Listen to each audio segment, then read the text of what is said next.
Or Boosie.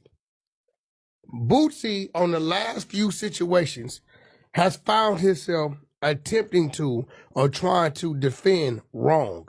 Now, we got to pay attention to Boosie. Niggas gave Boosie a plod because he went down, had a stretch, come back on the pill, whatever he came back on. So we said real nigga shit, right? Okay. Be canceled. His first thing is when he got into it with me behind BG. Mm-hmm. And when we started DMing and I sent him to work, he got quiet. Mm. So now you defending. He like, well, I didn't know. Well, now you know. Now. Stop. So you sent Boosie a paperwork or BG on Paru. And Boosie still cool with This is what I'm trying to tell you. Boosie doesn't want to end up with no friends. Nigga on Paru I did. Nigga, I said, but when I said he should pardon Boosie. Get rid of his case. Boosie could. I think Boosie will go do a couple years to see Larry Hoover come home. I think if they ask Boosie, either we let Larry Hoover come home or we pardon you and Larry Hoover stays. What makes you want him to come home so bad? He's been gone 50 years. Right, but why do you want him to come home? Besides just the fact that he's been in prison 50 years. But why do you care about that? What do you mean? He started a whole movement. Like, it's Larry Hoover. What was the movement? The Gangster Disciples? Definitely. And he changed that to growth and development. He killed people, right? No, they don't got Larry for killing nobody. They got people, they say he's a mastermind. In 1997, after a federal investigation, Hoover was convicted on charges of conspiracy, extortion, money laundering, and running a continued criminal enterprise. So he received an additional life sentence and was later transferred to Florence Supermax Prison in Colorado, where he remains today. But they let Big Meech go in 19. Yeah, but he's old, right? There you go.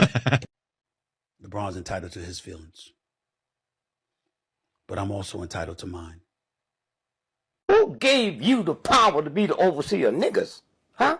You act like we don't have a right to be crazy. Huh? Okay. I have a right to sell drugs. Huh? I have a right to be gay. Huh? With all this stuff that's going on, because I really come up under, I hate to keep going back to this dude, Meech stuff, but it's just like all those people that he took care of, bro. How did he come home, bro? All the people that he took care of. You got Jeezy in the cut. Like, what's his standpoint?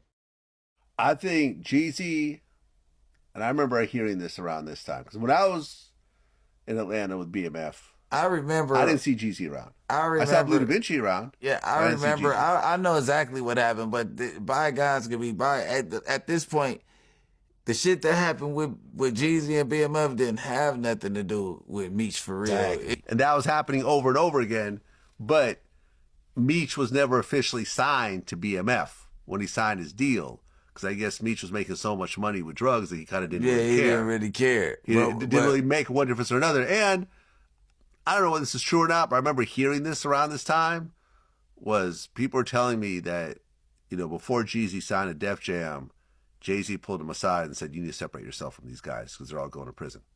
And he separated himself. And if you remember, there was a whole situation between like Blue Da Vinci and Jeezy, and like Blood Raw was involved. There was like a shootout that happened.